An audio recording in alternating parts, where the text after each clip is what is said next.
Nós vamos abrir a Bíblia em Colossenses capítulo 2. Nós vamos continuar o texto que nós estávamos na semana passada.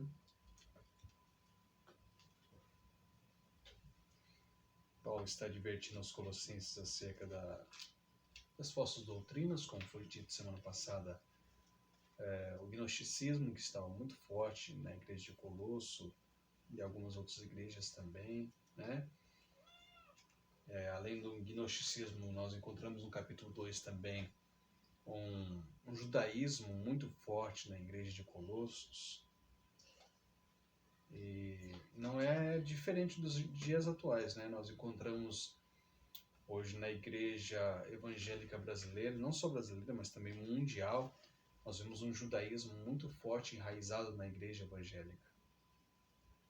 Nós vemos pessoas guardando dias, meses, anos. Nós vemos pessoas guardando festas judaicas, festa da trombeta, festa de cabana, né? Sendo que essas festas nem existem mais em Israel, né? Não há mais essas festas em Israel e o povo ainda está guardando. Daqui a uns dias já vão estar sacrificando. Nós vemos entrada de arca dentro da igreja, nós vemos o uso do quipá, né? Nós vemos os mantos de orações, e tapete de oração, e além de judaizar a igreja tem vendido isso. Nós vemos óleos e mais óleos, óleo da alegria, óleo do amor, óleo da tristeza, óleo do rancor, óleo de cheiro, óleo sem cheiro e tantas outras coisas que são desnecessárias para a fé cristã, né? Tira o alvo que é Cristo. Nós, com essas coisas, nós omitimos Cristo e apresentamos coisas superficiais para a fé cristã. Entre uma das coisas muito superficiais que eu abomino, eu acho que o Senhor também abomina, é o envelope de dízimo, né? Nós também colocamos um judaísmo dentro da igreja, criando metas, regras, e vamos também colocar o envelope de dízimo dentro da igreja, sendo que a Bíblia diz que cada um contribua segundo o proposto no seu coração, né? Com alegria, nós precisamos dar com alegria, mas sem que as pessoas possam ver, sem tocar trombetas. E eu me lembro de um pastor conhecido da gente, que era de outra igreja, e o pastor dele na outra igreja ensinava então que o diabo, para sair embora, para ser expulso do devorador, era necessário apresentar um cartão de dízimo, um envelope de dízimo. E eu acho um absurdo uma coisa dessa, uma coisa desconexa com as escrituras, né? Porque as escrituras são tão claras, são tão verdadeiras. As pessoas tentam achar o nome de Deus no original, Yahshua, ou Yahuwah, e Jesus, e Yeshua, e agora tentando, não é mais Cristo, é Machia, e nós vamos criando essas coisas que aparentemente parecem não ser nada, mas de repente se tornam coisas abomináveis, coisas terríveis, que tiram o nosso foco. Essa semana mesmo, eu e a minha esposa, a gente estava vendo, né, sobre algumas pessoas que ficam criando esse tipo de artigo, né, sobre a igreja, criando, como que eu posso dizer, fardos sobre a igreja de Cristo. E eu me lembro Jesus dizendo aos seus discípulos: vinde a mim todos os que estáis cansados e oprimidos, e eu vos aliviarei, né? Tomai sobre vós o meu jugo. Então aquele fardo que nós tínhamos foi trocado pelo jugo de Cristo. E aprendei de mim que sou manso e humilde de coração, e encontrareis descanso para a vossa alma, né? Porque meu jugo é suave e o meu fardo é leve. Então nós precisamos ter o jugo de Jesus e o fardo de Jesus, não o jugo do judaísmo. Eu me lembro que essa semana nós vimos uma pessoa que dizia que nós precisamos olhar para o cristianismo, o messianismo, com os olhos, com a lente judaica. Não, nós precisamos olhar para o cristianismo como a lente que Deus nos deu, né? Nós precisamos olhar para o cristianismo como brasileiros. Nós precisamos olhar para o cristianismo, se eu sou argentino, como argentino, né? Olhar para o cristianismo, olhar para a Bíblia, entender a Bíblia, o que está querendo dizer ali. Lembrando que a Bíblia diz que Paulo sempre se denominava apóstolo dos gentios, né? Seria o nosso pastor nos dias atuais. E eu me lembro que a Bíblia diz que agora já não há mais judeu, não há mais grego, não há gentil, não há prosélito, não há mais nada disso, né? Deus derrubou essa barreira que havia. E é interessante que a Igreja Evangélica Brasileira vem tentando criar essa barreira, ó, novamente por muito tempo. Ah, Deus tem dois povos. A Bíblia diz que Deus tem um povo só. A teologia aliancista já ensina isso, ó, há muitos anos. Desde o princípio do cristianismo, há uma teologia chamada teologia aliancista que ensina que há um povo, não há dois povos. Deus não ama mais a igreja e os judeus, ou ama mais os judeus do que a igreja. Não, Deus ama o seu povo, os seus eleitos, a igreja de Cristo. Isso não significa que algumas promessas que Deus fez a Abraão acerca da nação israelita não sejam cumpridas, serão cumpridas. Mas nós precisamos entender que Deus tem um povo e esse povo se chama a igreja, o corpo de Cristo, né? Esse é o povo de Deus. Ah, eu preciso agora fazer tal coisa, preciso me aproximar mais perto do judaísmo para agradar o Senhor. E isso é terrível. Eu preciso aproximar mais de Cristo. Não preciso me aproximar mais do judaísmo para agradar ao Senhor. Observe então que Paulo está escrevendo, aqui em Colossenses capítulo 2, nós paramos no versículo 15, nós vamos continuar no versículo 16 hoje. Diz assim: portanto, ninguém vos julgue pelo comer ou pelo beber, ou por causa dos dias de festas, ou da lua nova, ou dos sábados. Observe que Paulo vai dar alguns pontos aqui para nós. Ninguém pode nos julgar pelo comer ou pelo beber, né? Ou dos dias de festas, por nós não guardarmos, como a Páscoa judaica, a festa das trombetas, apesar que eu disse que muita gente está fazendo essas... Yom Kippur, né? Nós não precisamos mais, não temos necessidade. As pessoas estão tentando colocar na igreja até o Yom Kippur, dizendo que é o dia do perdão. O perdão não está num dia, o perdão está em Cristo. Isso é abominável, isso é terrível. Aos olhos de Deus, isto é terrível. Aos olhos de Deus, isso é abominável. Aos olhos de Cristo, porque nós estamos suplantando o poder do sangue de Cristo, o poder do perdão que está em Cristo, por um dia. E fazendo um dia mais santo do que o outro. Fazendo um dia mais santo do que o próprio Cristo. E isso é horrível, terrível, né? Então ele diz assim: ninguém vos julgue pelo comer, beber, os dias de festas ou da lua nova, né? E são dias de festa também. Ou dos sábados. Ninguém pode me julgar se eu guardo ou não guardo o sábado.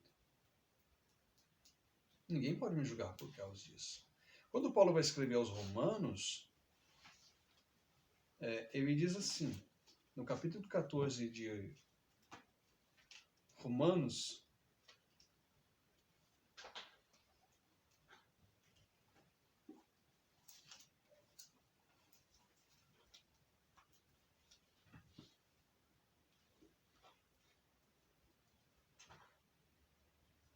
versículo 5, ele diz assim: um faz diferença entre dia e dia, mas o outro julga iguais todos os dias.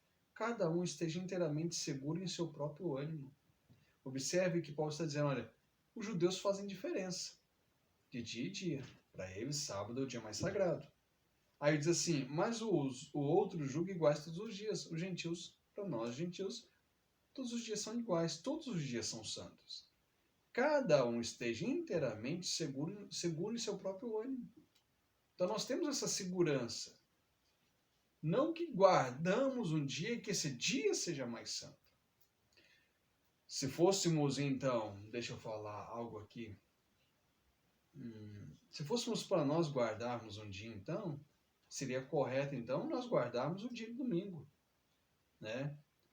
Entendendo que nós cremos, os cristãos, nós temos uma teologia, e quando a gente olha para o catecismo de Westminster, quando a gente olha o concílio de Westminster, o concílio de Londres, da fé batista, né? Confissão de fé batista de Londres, é bem clara a nossa confissão de fé que nós declaramos que o dia de domingo é um dia que nós declaramos ao Senhor.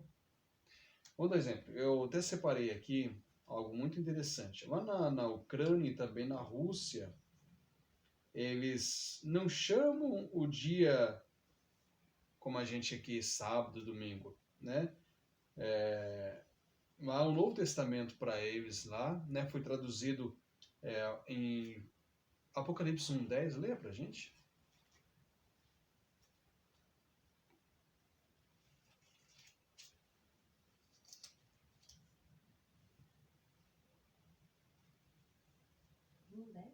Isso. Eu fui arrebatado em espírito no dia do Senhor e ouvi detrás de mim uma grande voz. Isso aí, tá ótimo.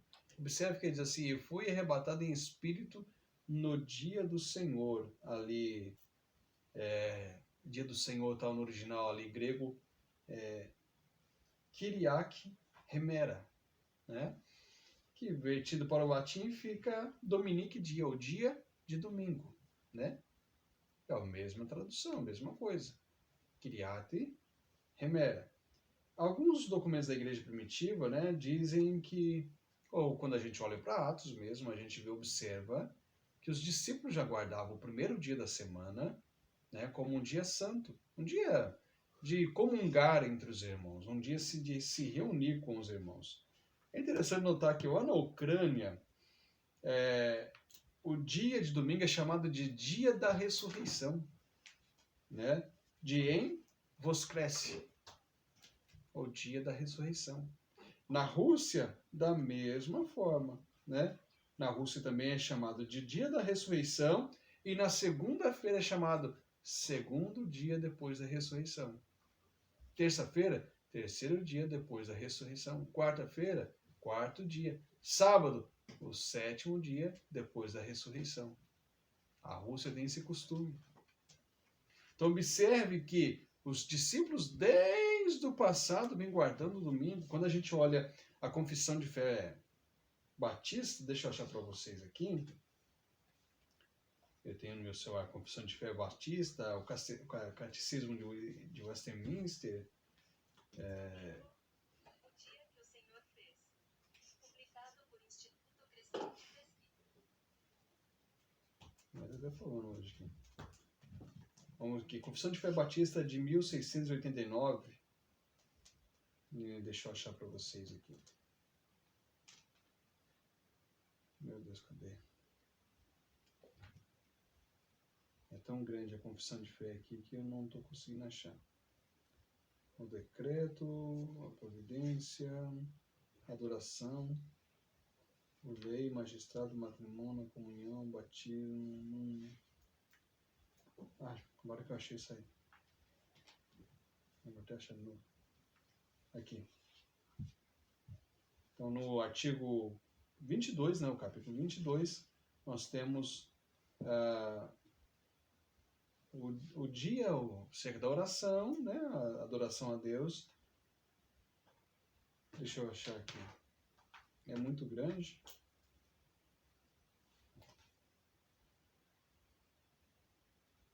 Aqui. O artigo 7 do capítulo 22. Constituição divina é uma lei universal da natureza, uma proporção de tempo de ser separado para adoração a Deus. Por isso, em sua palavra, através do mandamento explícito, perpétuo e moral, válido para todos os homens em todas as eras, Deus determinou que um dia em cada 7 lhe seja santificado, como dia de descanso. Desde o começo do mundo até a ressurreição de Cristo. Esse dia era o último dia da semana. E desde a ressurreição de Cristo, foi mudado para o primeiro dia da semana, que é chamado Dia do Senhor. É aquilo que eu li para vocês lá. Você leu para a gente Apocalipse 1:10. A guarda desse dia como sábado cristão deve continuar até o fim do mundo, pois foi abolida a observância do último dia da semana. Então, observe que ele diz que a guarda desse dia agora deve ser observada pelos cristãos, então, dentre as outras coisas. Então, Paulo está escrevendo aos Romanos, dizendo, olha, um faz diferença entre dia a dia, né? Agora, se fosse para guardar, então um dia nós precisamos guardar o domingo, separar o dia de domingo. O dia de domingo não é o dia de eu ficar, de eu ir em show, de eu ir em campo de futebol, escutar os outros xingar. O dia de domingo é o dia de eu me preparar com a minha família. Se eu tenho condições de ir para a escola dominical, tenho condições não. Se a minha igreja tem a escola dominical, é o dia de eu separar para ir com a minha família, à igreja, né, na escola bíblica dominical.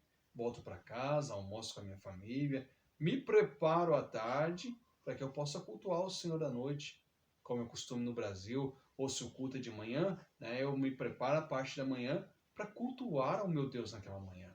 Então é um dia que eu reservo ao meu Deus para viver aquele dia para Cristo. E não para a minha glória, mas para a glória de Cristo. Né? Nós precisamos observar isso. E as pessoas estão... Não vou tocar muito nesse assunto, mas as pessoas estão caminhando. Vou dar exemplo. Eu me lembro que há alguns anos atrás, até na América, nos Estados Unidos da América, era proibido trabalhar no domingo. Quem trabalhasse no domingo era preso nos Estados Unidos da América. A Igreja Católica no Brasil também, alguns anos atrás também, baixaram esse decreto, não podia trabalhar domingo. Né? Os católicos mais... As pessoas católicas praticantes tinham esse dia como um dia santo, um dia respeitável a Deus. Né? Então vamos respeitar esse dia. Aí, então observe que Paulo está dizendo, olha, que ninguém vos julgue por aquilo que você come. Colossenses capítulo 3, né? Capítulo 2, desculpa, versículo 16. Ninguém pode julgar. Se nós observarmos, você já está em Romanos ainda? Se nós observarmos Romanos capítulo 14, versículo 2 e 3, é assim, porque um crê que tudo se pode comer e o outro que é fraco come legumes. O que come não despreze o que não come, e o que não come não julga o que come, porque Deus o recebeu por seu. Então eu não posso julgar o irmão porque come ou deixa de comer. Né? Havia lá naquela cultura judaica lá alguns tipos de comida que não poderia comer, alguns tipos de carne que não poderia comer, alguns animais que eram tidos como impuros ou imundos. Mas eu lembro que Cristo disse para Pedro, né? Não torne imundo aquilo que eu purifiquei ou santifiquei, né? Então nós não podemos mais ficar agarrados a essa mentalidade judaica, mas nós precisamos olhar para Cristo, autor e consumador da nossa fé. Aí versículo 17 diz assim, que são sombra das coisas futuras. Eu prefiro da tradução que diz, dos bens futuros. Mas o corpo é Cristo. Observe que Paulo está dizendo, olha, tudo isso é sombra daquilo que ia vir. Daquilo que apontava. Tudo apontava para Cristo. Né? E ele diz assim, isso aí era só sombra. Isso aí não era a imagem exata das coisas. Vamos dar exemplo, se eu estou andando na rua e de repente eu vejo uma sombra de alguém que reflete ao meu lado, eu não sei se aquela pessoa é homem ou mulher, só vejo uma sombra. E eu preciso olhar então para a pessoa para entender agora quem está do meu lado. Assim era o Antigo Testamento, a lei de Moisés. A lei era sombra para aquilo que havia de acontecer, Cristo. Mas é interessante, vamos voltar um pouquinho à questão da lei, que as pessoas pegam um texto, principalmente aqueles que gostam de guardar o sábado, que dizem que agora é dessa forma, porque se comer carne de porco está condenado, se não guardar o sábado está condenado. E eles gostam de usar um texto de Mateus capítulo 5, versículo 17 a seguir, ou 18? Versículo 18, eu acho. Vamos dar uma olhadinha. Mateus 5. 17 mesmo, pode ser. Não cuideis que vim destruir a lei, os profetas. Não vim abrogar, mas cumprir. Porque verdade vos digo que até que o céu e a terra se passem, nenhum jota ou um tio são me tirar da lei, sem que tudo seja cumprido. Qualquer, pois, que violar um destes mais pequeninos mandamentos e assim ensinar os homens, será chamado menor no reino dos céus. Aquele, porém, que os cumprir e ensinar será chamado grande no reino dos céus. As pessoas dizem assim, tá vendo? A gente precisa guardar o mandamento. Porque Jesus disse no versículo 19 que aquele que ensinar os homens a não guardar, ele está condenado. Mas vamos pensar e olhar esse texto e observar que Jesus não está falando com os gentios aqui. Jesus não curou a mulher, a filha da mulher cananeia e diz assim, agora você precisa guardar o sábado, tá? Paulo, escrevendo aos Romanos, diz que nós já temos inculcado em nós a lei de Deus, sem a conhecê-la. Porque a lei dizia, não matarás, mas dentro de nós já estava inculcada essa lei divina que dizia, não matarás. Se eu matar, está errado. Né? A lei dizia, não roubarás, não furtarás. E no meu coração já dizia, se eu roubar, é crime. A lei dizia, não cobiçarás, mas dentro de mim já tinha essa lei inculcada de Deus no meu ser, que eu não poderia ficar, como diz o mundo, de olho gordo nas coisas dos outros, né? Tá vendo como é que a lei já está inculcada em nós? A lei de Deus dizia, santifica o dia de sábado, né, para observares, tá? Para que seja um dia santo, mas no meu coração já dizia que eu deveria pelo menos ir para a igreja que qual eu fazia parte, seja ela católica, seja religião, para separar aquele momento, para agradar a Deus naquele momento, para rezar, para orar, para bater tabaco, seja o que for, né? Então dentro de mim já tinha essa lei. Dentro de mim já tinha consciência dessa lei. O que não tinha em mim era a consciência do pecado. O que não tinha, talvez, em nós era o pensamento do pecado. E aí eu achava, como muita gente acha, que não era tão ruim assim. Porque, afinal de contas, eu sou um bom marido, eu sou uma pessoa, eu não, no caso, uma pessoa, uma boa esposa, é um bom filho, não fuma, não bebe, ou se bebe é um pouquinho só dentro de casa, não adultera. Então a pessoa automaticamente ela acredita que em si ela é uma pessoa boa e está salva. Por quê? Por aquilo que ela pratica, ela acredita estar salva. Mas nós temos que observar que a Bíblia diz que não é por obras que somos salvos. Pela graça sois salvos por meio da fé. Isso não vem de vós, é dom de Deus. Não vem das obras para que ninguém se glorie. O que não havia em mim, a lei de Deus estava incutida em mim, estava inculcada na minha mente. Então eu já sabia o que era errado e o que era certo. O que não havia em mim era a consciência do pecado. Eu não sabia, não tinha ideia o quão maligno o pecado tinha me alcançado. O quão mal o pecado fazia para mim. O quão morto em pecado eu estava e apartado de Deus. Uma pessoa é quietinha, a pessoa é boazinha, a pessoa é santinha, a pessoa não fala palavrão, não sei. O interessante não é a pessoa confiar naquilo que ela faz ou deixa de fazer. O que é interessante é a pessoa confiar em Cristo. Então, se eu confiar em Cristo e continuar praticando as velhas obras, então vou ser salvo? Não é bem assim também. Eu tenho que confessar a Cristo como Senhor da minha vida. E se Ele é Senhor da minha vida, eu tenho que andar conforme a música dele toca, e não segundo o desejo do meu coração. Por isso que Paulo está dizendo então aos Colossenses ali, né? Olha, isso aí era tudo sombra de bem futuro. Mas o corpo é Cristo. Eu acho que Hebreus capítulo... Eu acho não tem achismos na Bíblia, né?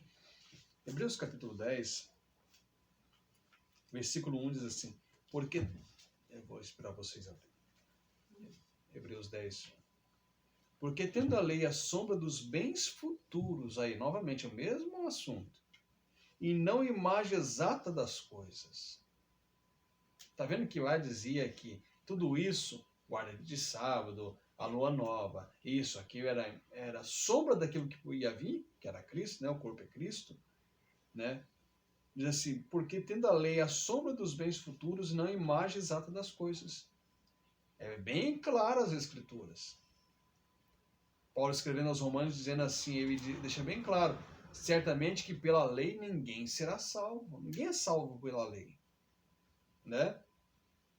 Nunca pelos mesmos sacrifícios que continuamente se oferece cada ano pode aperfeiçoar os que a ela se achegam. Então, quem se achega pela lei, ela não pode aperfeiçoá-lo. Aí, então, mas o judeu é o povo de Deus. Agora o Bolsonaro, agora o Lula vai dar dinheiro para o judeu. Vai fazer diferença alguma? O povo de Deus é um povo lavado, remido, justificado, perdoado, nascido de novo em Cristo. Como disse Pedro, em nenhum outro há salvação. Em nenhum outro nome há salvação. Então está em Cristo. A confiança nossa é Cristo. O descansar nosso é Cristo. A esperança nossa é Cristo. Não, a esperança é uma lei, uma promessa que Deus fez a Abraão. Não. A nossa esperança é Cristo. Porque dele, por ele e para ele são todas as coisas. Amém? Vamos lá, vamos continuar? Então observe, versículo 17, olha, que são sombra das coisas futuras. Mas o corpo agora, como eu estava dando o exemplo da sombra, quando a sombra se aproxima, eu preciso olhar para ver quem é o corpo que está chegando. Agora, o corpo que eu vou olhar é para Cristo. Não vou olhar mais para, é o sábado, né? Não vou ficar mais, é o sábado, é os 10 mandamentos? Não, vou olhar agora para Cristo. E por amor a Cristo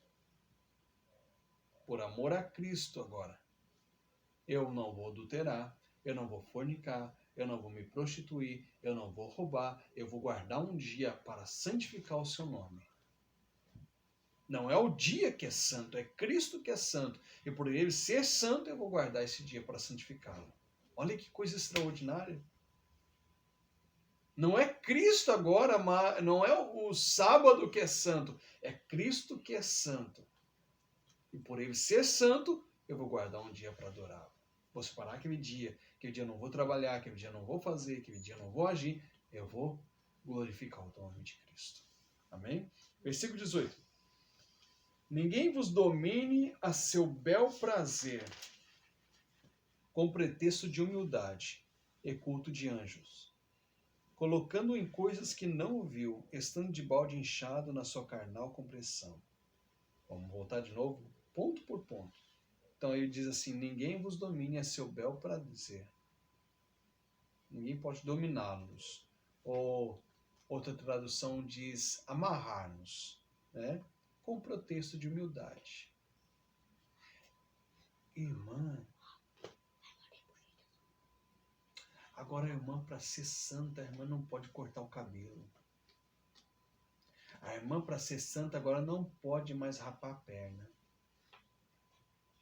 O irmão, para ser santo, não pode mais colocar shorts. Isso é pretexto de humildade.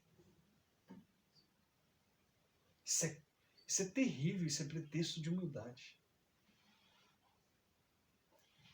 Como diz o pastor Augusto Nicodemos, agora são 6 solas, né? Sola gratia, sola fé, ou sola gratia, sola fide, sola escritura, sola Cristo, sola dei glória e sola gravata. Não sabia dele. Sola gravata. Não, porque eu sou muito, como diz o pastor Mário, lembra? O pastor Mário contava aquele fato do irmão, muito humilde, eu sou muito humilde. É pretexto para humildade. Aí esse pretexto para humildade, a pessoa se enfia em culto a anjos. Sabe de que jeito que essa pessoa se enfia em culto a anjos? Porque continua assim, colocando em coisas que não viu. Aí eu tive uma visão com um anjo aqui. Eu tive uma visão, irmã. É interessante que as pessoas falam que tem tantas visões. Aí eu fui com Jesus no inferno. Na vida dela toda, se ela teve 200 visões, uma ela foi arrebatada ao céu e as outras 199 foi ao inferno. Ela vai mais ao inferno que o próprio diabo, né? Ela visita mais a casa do capeta do que, né? Que coisa horrível. Paulo está dizendo assim, olha, as pessoas estão em culto aos anjos, estão adorando anjos. Eu me lembro que João, quando vê o anjo do Senhor, ele vai adorar e o anjo diz para João, olha, não faças tal, pois sou teu conservo. Adora somente a Deus. Louvado é o nome do Senhor. Porque do coração procedem os maus pensamentos, mortes, adultérios, prostituição, furtos, falsos testemunhos e blasfêmias. Então, é no nosso coração que nós blasfemamos contra Deus, né? Aí, versículo 19. Esse tipo de pretexto de humildade, o sola gravata, ele cai aqui, olha, não está ligado à cabeça, da qual todo o corpo, provido e organizado pelas juntas e ligaduras, vai crescendo em aumento de Deus. Observe que esse tipo de gente não está ligado a Cristo, que é a cabeça, né? Quando nós estamos ligados à cabeça, aquilo que Paulo está dizendo, do qual todo o corpo, todos nós, provido e organizado pelas juntas e ligaduras, vai crescendo em aumento de Deus. Versículo 20. Se, pois, estáis mortos com Cristo, né? Quanto aos rudimentos desse mundo, quanto a esses pensamentos mundanos, por que vos carregais ainda de ordenanças, como se vivêssemos no mundo? Por que nós vamos criando regras e mais regras e mais regras, além da regra de Cristo, além da lei de Deus? Por que nós criamos tudo isso? Por que nós... E aí nós caímos no versículo 18, porque nós temos pretexto de humildade em nosso coração. Achamos que por fazer isso, deixar de rapar a perna, irmã, deixar de passar batom, isso vai atrair a pessoa mais próximo de Deus. Isso não vai atrair ninguém mais próximo de Deus. Sabe, e aquilo que a Bíblia diz que nós precisamos ter, às vezes nós estamos deixando de fazer. Como, vamos dar exemplo, uma vida piedosa. Nós não estamos sendo piedosos. A Bíblia diz para nós sermos piedosos. E nós estamos abandonando a piedade. Aí nós guardamos sola gravata, sola perna rapada da irmã. As quais coisas todas perecem pelo uso, segundo os preceitos e doutrina dos homens. O que está dizendo no versículo 21? Olha, tais como, alguns dizem assim, você não pode tocar, não pode provar, não pode comer, não manusear. Não come carne de porco. Aí diz assim, ele responde, olha, as quais coisas perecem pelo uso. Comeu, acabou.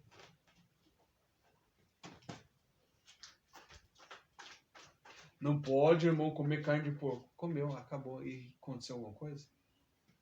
Nada. Qual fez a diferença no reino de Deus? Nada. Tá vendo? Versículo 23. As quais têm, na verdade, alguma aparência de sabedoria. Tem até aparência.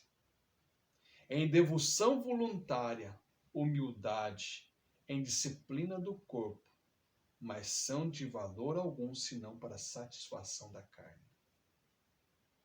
Não come carne de porco e diz assim, olha, isso aí pode até ter aparência de sabedoria, devoção voluntária, humildade, disciplina do corpo, não pode porque senão faz mal para a saúde, mas ele diz assim, mas não são de valor algum, senão para a satisfação da carne. Ele está dizendo isso não faz valor, não faz efeito nenhum diante de Deus. É isso que ele está dizendo. Né? Então, isso se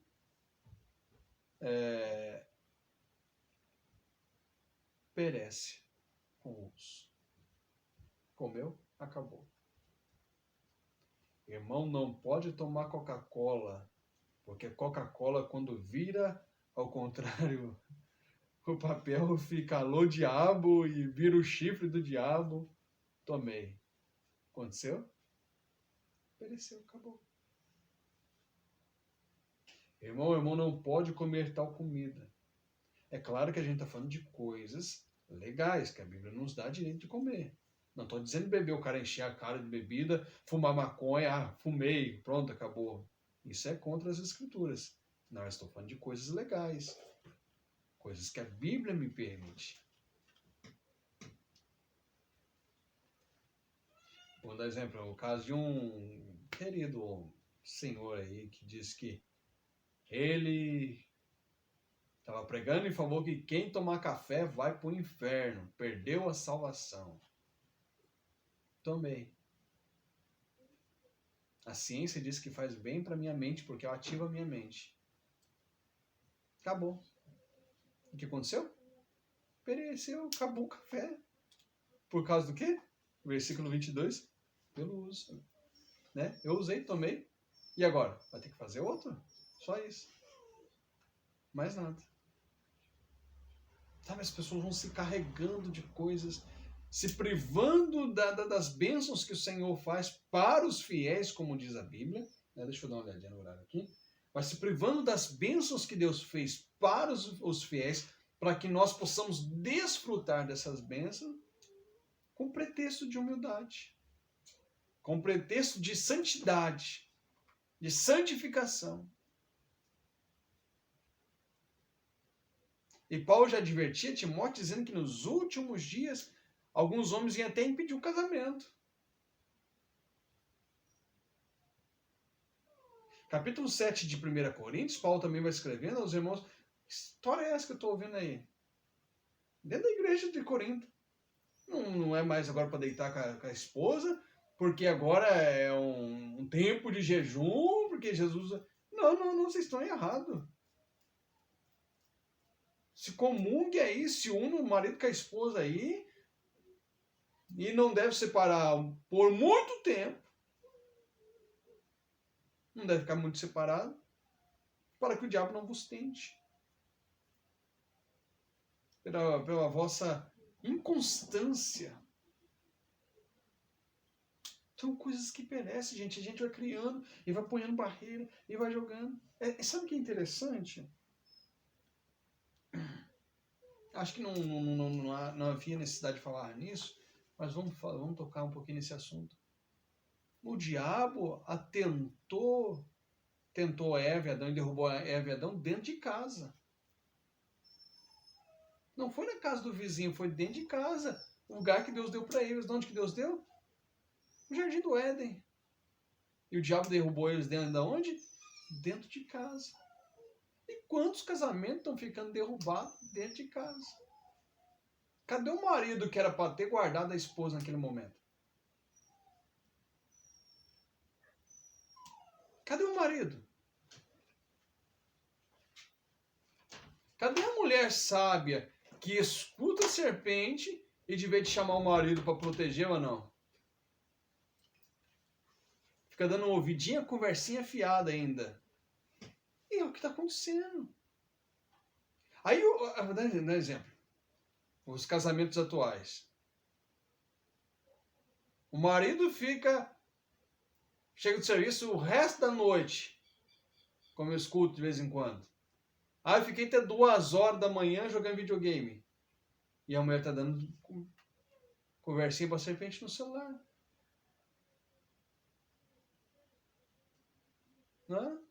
No serviço. Vice-versa. A mulher fica o tempo todo assistindo a novela, nem sei qual o nome da novela. Capítulo não sei qual novela da rede não sei das quantas, que a novela das 9, que geralmente começa às 10 horas e vai acabar 11 horas, sei lá que diabo que essas novelas aí. Nem sei o nome da novela. Vamos pôr a Vamp, que eu lembro da década de 90 ainda. Nem sei o nome da novela. Eu preciso assistir o último capítulo da novela.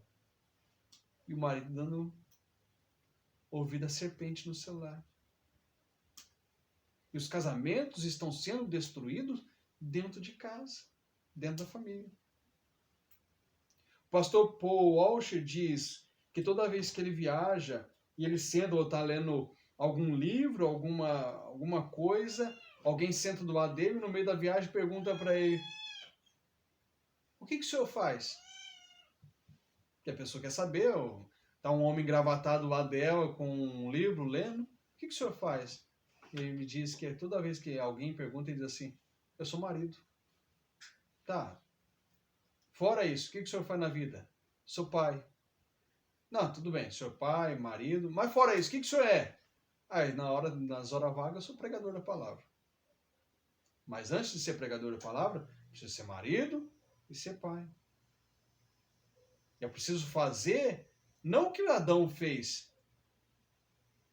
Observe que Adão, ao invés de estar com a esposa, observando tudo aquilo que Deus havia feito, dentro de casa, no seu quintal, ele permite que a serpente entre, ele permite que a serpente derruba a sua mulher, ele permite que a sua mulher derrube ele. E nós temos dois caídos dentro de casa. O lar desfeito dentro de casa. E eu me lembro disso, eu me lembro que Jesus disse que aquele que edifica a casa sobre a rocha, ele precisa primeiro ouvir e guardar a palavra de Deus. É diferente da história de Jó. A Bíblia diz que Jó, ao final dos dias dos banquetes dos seus filhos, ele oferecia sacrifício a Deus pela vida dos seus filhos, dizendo assim, para que porventura não tenham pecado contra Deus em seu coração. Então eu vou orar para essa cambada aqui. E orar para a cambada era consertar a vida dos filhos. Peraí, vocês já fizeram a bagunça que vocês queriam fazer, né? Fizeram com bem entender o coração. Agora vamos orar, vamos buscar Deus. Para que vai que na hora que vocês beberam vinho demais lá, se alegrou o coração e pensaram maldade contra Deus. Então vamos orar. E a Bíblia diz que Jó era um homem íntegro, reto, temente a Deus e que se desviava do mal. Um homem que Deus dá testemunho. Mas vamos observar isso. Às vezes esse pretexto de humildade, sola a gravata, E lá no canto da casa a serpente está entrando e está derrubando. Lá no cantinho. Aí é interessante, nós ouvimos assim, nossa irmão, o diabo entrou na minha esposa e derrubou minha esposa no adultério. Ou o diabo entrou no meu marido e derrubou meu marido no adultério. Não, o diabo não entrou lá. O diabo primeiro entrou em você, te tirou de foco e depois só terminou o serviço. Porque a função do diabo é isso, fazer com que eu, marido, perca o foco da minha mulher. A função do diabo é isso, fazer com que minha mulher perca o foco de mim, que sou seu marido. E aí, quando eu perco o foco, qualquer fruto parece ser vistoso aos meus olhos. Quando minha esposa perde o foco, qualquer fruto parece ser vistoso aos olhos dela. Vamos brincar, né? Qualquer cemitério de frango pode ser vistoso aos olhos dela. Amém? Isso é parente. Esse pretexto de humildade. Eu preciso olhar para Cristo. Eu preciso voltar alguns versículos atrás. E como diz a Bíblia, tudo isso são sombra das coisas futuras. Mas o corpo é Cristo. Eu preciso estar ligado nesse corpo. Amém? Vamos orar ao Senhor Jesus.